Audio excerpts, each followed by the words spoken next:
Hello and welcome to Quartz Light, your car brochure channel, and in today's episode we're going to be looking at the Citroen Visa.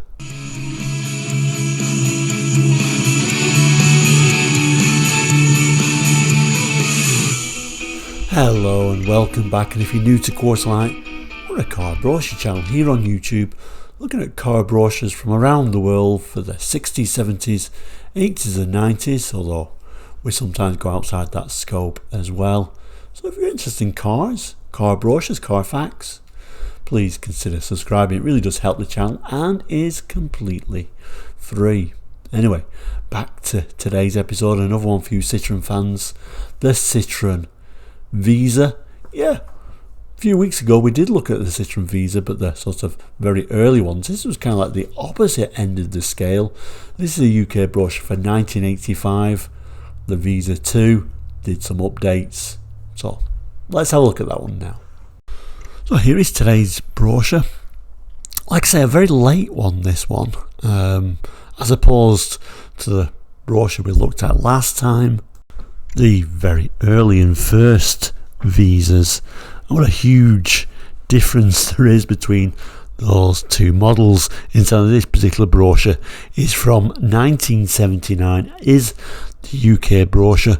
The original Visa design, bit of a pug nose, very ugly and ungainly Visa, although that's my favourite. I would prefer a very lowly small engine version of this one rather than this sporty high performance version, but still like them all. This one's from 1985, and after they did the update, quite a while after they did the update, the facelift was around about 1981, I do believe, when they changed from this sort of design to a more easier to live with, I guess, and more universally acceptable Visa, and the Visas actually became quite popular in the UK. Like I said, this is a later one, so they've even changed the dashboard by the time this particular Visa came out, but we'll certainly have a look at that. Incidentally, if you missed this episode, I'll try and remember to put a link at the end of this episode, but certainly these early ones, I guess, was a harder seller in the UK because they look so unusual, but certainly that is my favourite Visa. Late Visas we're looking at today, so let's concentrate on this brochure. Strange how they wrote the text at the top. It says Visa's got Verve at the top now, although they use black text on sort of a black dark mountain sign, so you can hardly read the text, which is a little bit weird. And interesting, the car that it's really promoting, the Visa GTI, with these twin round headlights, a world away from those first Visas with 652cc two-cylinder air-cooled engine. At that time you would have never imagined that they would have turned the Visa into a hot hatch. A very unlikely hot hatch, even for a Visa II, I always thought. But anyway, let's open the brochure up and have a look inside. First page is really looking at a general look at these Visas. Unbeatable, the 5-door, 5-engine Visa. So by this stage there was lots of different engine choice. Got an interesting little engine drawing, which you would see more in sort of like 50s and 60s brochures, but they've tried to draw an engine in there. Although if you match those up with 50s and 60s drawings, quite a poor effort actually. But not bad. But like I said, a large engine choice by this stage, so we'll just have a look at what engines you could get. So it asks us which engine's right for you. Whatever your kind of motoring, there's a Visa that's just right for it. Unfortunately it's just on the crease, so I will read it out. We start with the economical and efficient 4-cylinder 954cc petrol engine. That's for the Visa 10e. So you could still get a reasonably small engine, but nothing like what you used to be able to get. It says move up to the range to the Visa 11RE and a 50 horsepower 1124cc light alloy overhead camshaft engine that adds more power to economy. Next, a highly developed, efficient and reliable 1769cc power units. That's the answer to those who appreciate the benefits of diesel. Specially adapted to the Visa, it brings plenty of go and generous mileage to the 17D and 17RD. So again, you would never thought in those early days we'd be putting a 1769cc diesel in there, but quite a good match actually, a very efficient and economical matchup. It tells us it's surprisingly fast for a diesel too, quicker even than many competitive petrol engine models in its class. Now to a faster moving luxury end of the range, a lively 1360cc engine that delivers 60 horsepower at 5000 RPM is featured in the Visa 14TRS. While the very quickest Visa, the GTI, gives a scintillating top speed of 117 miles per hour and acceleration of 0 to 60 in 9 seconds to match via the 105 horsepower fuel injected 1580cc power unit.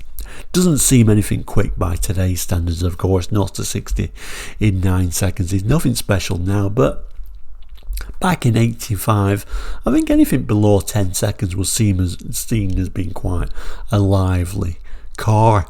And like I say, a world away from them first tiny little 2-cylinder Visas on them first generation ones. You would never imagine that at the time. And also by this time, it wasn't just a change on the outside for that Visa II.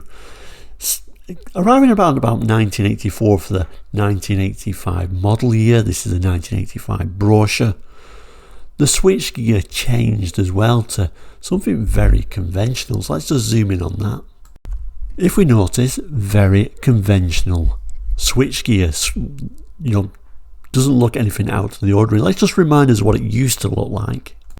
So I've just quickly grabbed another random brochure. This is from 1982 and it's talking about the Visa GT, but let's just forget that for a moment. It is the updated Visa, as we can see, so the Visa II, but if we zoom in on the dash for that model, we've still got this wacky setup with these sort of like satellite dials and these interesting rev counter and a speedometer there. In fact, my mum did have a Visa GT in the day and it did have these controls. They were very unusual. Typical for Citroen, the indicators didn't self-cancel. You had to think about it to actually turn the indicators off on every corner. Although it seemed a bit weird, but you did get used to that quite quickly. But let's just go back to our main brochure. Conventional stalks on this particular 1985 brochure. So it's the Visa II, they updated it from that pig nose one, and now by 85 we've got conventional stalks, which I think is quite sad. This updated interior, you can see the rev counter and the speedometer look much more regular. I have to say this is obviously Peugeot's influence, and I think this was actually the first Citroen to get those self-cancelling indicators. Citroen used to say we will never put self-cancelling indicators on because it's something you should think about. You should think about turning your indicator on as well as turning your indicator off. So this was certainly a move away from this, and I think it was possibly the first Citroen to have that move away to becoming a more conventional vehicle. Nice little image on the front of this Visa, isn't it, on this picture? A typical super soft Citroen suspension. Followed by a very unusual image of it driving through these flowers. Bit of a strange one. Let's turn over. And then it starts introducing the range with the 10E. So if you really thought about it, this was probably the closest model to the kind of like the original Citroen Visa, set up with a smaller engine, very basic all-round car, but as you can see, a very practical hatch. Although by 1985 this is a little bit of an old-fashioned idea of having such a high lip to actually put your shopping in, but still a pretty practical vehicle with those fold down seats and a hatchback.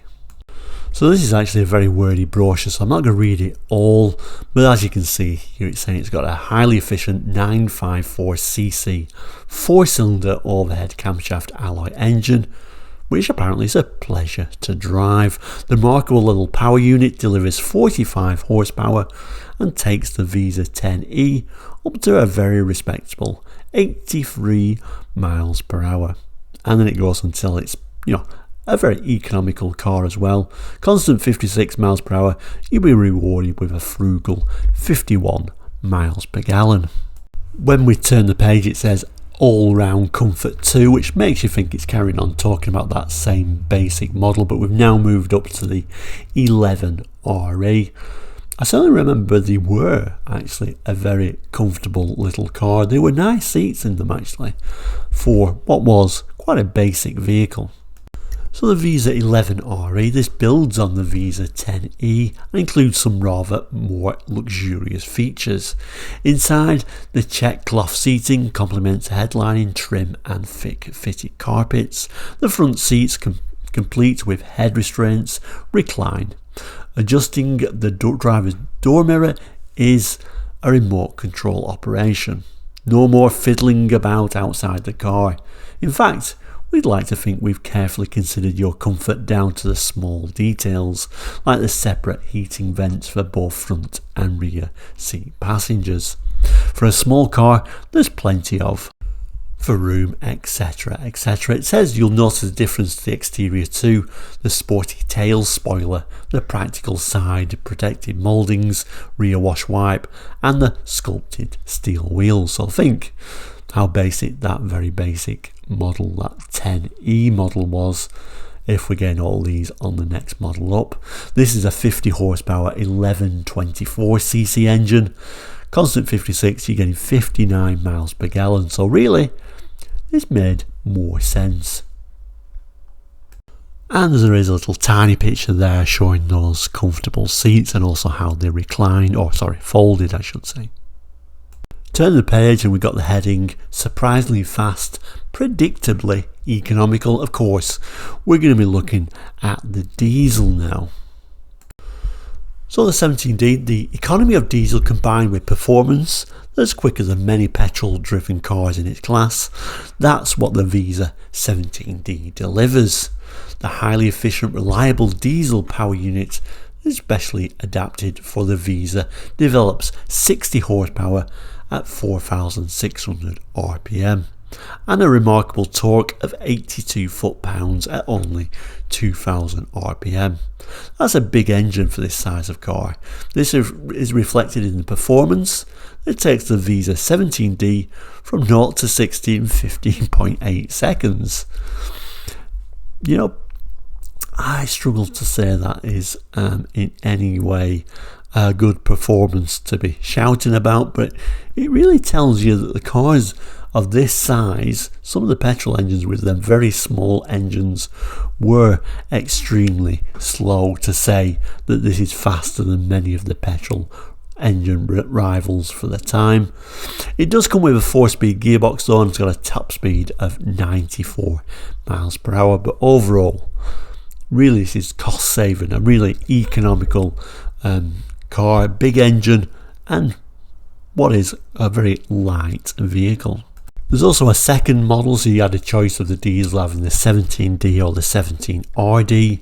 This version has the same engine as the 17D, but with extra refinements such as individually split folding rear seats, outside a racy spoiler, protective side mouldings and halogen headlamps give the Visa 17RD a special touch. Principal options: super luster metallic paint. So overall the base models were extremely basic, weren't they? Whether that's a petrol based model or a diesel based model, they didn't have much equipment at all, although you could get a little bit of plusher models like this, the Visa 14 TRS. If you want to get to A to B quicker and in style, then you'd have to go a long way to equal the Visa 14 TRS. As you sit inside, you'll see the touches that make this Visa so attractive to those who value their comfort. There's firm, comfortable cloth-covered seating and head restraints on the front seats, as well as deep carpeting throughout. The standard features include a map reading light, an ignition keyhole light, quartz digital clock, door mirrors that can be adjusted from the inside of the car. We've also got a rev counter, a rheostat, aerial and twin speakers, plus halogen headlights, split folding rear seat to give more room, and for safety's sake, the rear wash wipe. Bigger engine, or rather a bigger petrol engine at least, so a 60 horsepower 1360cc engine, 0 to 60 in 13.7 seconds, top speed 95 miles per hour, but it's still getting 57 miles per gallon from a steady 56 miles per hour. It's got some options on this one by the looks of it, so metallic paint, you can have a sunroof, tinted windows, central door locking, electric front windows as well, so you could spec it up to be quite a nice car.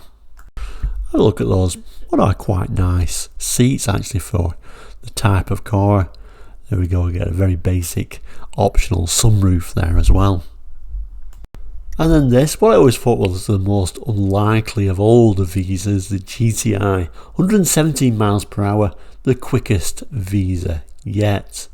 And though it certainly looked a lot more conventional in this later Visa II guise and those very unusual pig nose ones, still, it looks like it shouldn't have been a GTI, almost like they said, well, everyone's making hot hatchbacks, we need to do one. Let's make the Visa into one, the GTI. Although, in some ways I quite like that it's such an unlikely performance vehicle. I liked all the little touches. I liked the twin headlights at the front and, you know, bits and pieces that they threw onto it. A typical car of the 80s. Again, we've got a bit of a drawing of an engine here, and that dashboard, let's just have a look at that dash again. Bit of a steering wheel that looks like it's been pulled from the parts bin, doesn't it? Like I say, those conventional stalks, which I struggle with. I'm very much more of a traditional Citroen fan, so every time they kind of like removed some of these eccentric ideas, I think they kind of like lost something overall. So I do prefer even the Visa IIs with the older dashboard. I even prefer, let alone the pug nose ones. But like I say, I guess we have to move on, and I'm sure that was Peugeot's influence to say, no, let's make it conventional, let's make it more universally liked. Very interesting seats though, aren't they? Look at those seats, very sporty.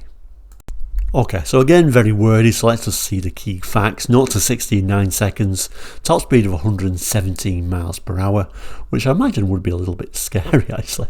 The power is from the newly developed overhead camshaft apparently, all aluminium 1580cc, fuel injected unit that develops 105 horsepower at 6,250 RPM. There's also a close ratio of 5-speed gearbox and independent suspension on all 4 wheels. You'll see that the GTI is lower to the ground, and there's a set of big, fat, low profile tyres that make sure this car hugs the road, whatever the conditions. And we get a rear shot too. Yeah, don't adjust your sets, it's trying to show you a picture of speed, I guess. But there we go. Then we get this sort of interesting general page, showing the robotics, cars going down the production line, crash testing, and the future. Let's just have a look at a couple of these pictures. A little bit of an interesting image of a production line there, and a line of early BXs, and indeed it's showing a BX there being crash tested. This sort of future image of this car that never really made production, I guess, called the prototype Eco 2000. Very low coefficient of 0.21, 119 miles per gallon, at a constant 56 miles per hour. What happened to that? And then we get to the technical specification page at the back. So we get the 10E, the 11RE, the 14TRS, the 17D and RD, and the GTI, of course. Tell you some of the specs there. So the 10E with a 954cc and 45 horsepower. The 11E with 1124cc and 50 horsepower. And the 14TRS with 60 horsepower. Moving along, the diesels with the 1769cc and 60 horsepower, and the big boy, the 1580cc GTI with 105 horsepower. As you see, all manual gearboxes, all 4-speed synchromesh apart from the 14TRS, and the GTI with a 5-speed synchromesh. We look at the equipment specifications. So it looks like they've all got trip and total mileage recorders, low fuel warning lights, low battery charge warning lights, rear fog lamp warning light, side headlamp and main beam warning light, indicator warning light, heated rear screen warning light, low engine oil pressure warning light. Looks like the GTI is the only one with an oil pressure gauge and oil pressure, oil temperature gauge, and of course the diesels are the ones with the preheat warning light. And it continues like that, so I'm not going to read it all out, so let's just pick a few little things out. Looks like we got an analog quartz clock on all of them, apart from the top 14 TRS and the GTI, which had a digital quartz clock. Water temperature gauge just for that top GTI. Air horn just for that top GTI. Tinted windows optional. The triangle link means an option for the TRS and GTI. Moving down. Child safety seats. What is a square? I presume a square is just an accessory. More various different extras. Split rear folding seats, not for the base model. What else have we got? Cloth seats on them all, which is quite nice. No mud flaps unless you ask for that as an accessory. Central locking and electric front windows, a bit of a pack by the looks of it for the top two models. Rear spoiler. Looks like we're standard for the top three models.